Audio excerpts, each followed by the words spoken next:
Hello everyone and welcome back to our YouTube channel. Today we are diving into how to automate your website using Hostinger tools and features. Whether you're looking to save time or streamline your website management, this guide is for you. So let's get started.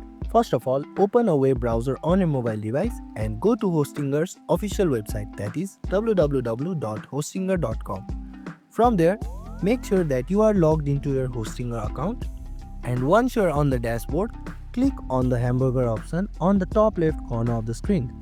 From there, click on the option saying websites, and here you will see all your active subscriptions.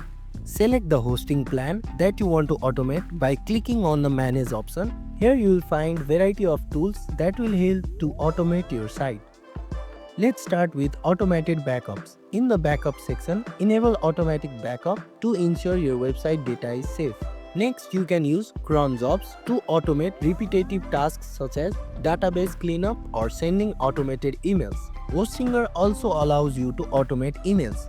For that, you have to go to the email section and set up autoresponders. And that's it. Now you know how you can automate your website with Hostinger. And if this video was helpful, don't forget to like, share and subscribe to our YouTube channel. Thank you for watching and I'll see you in the next video.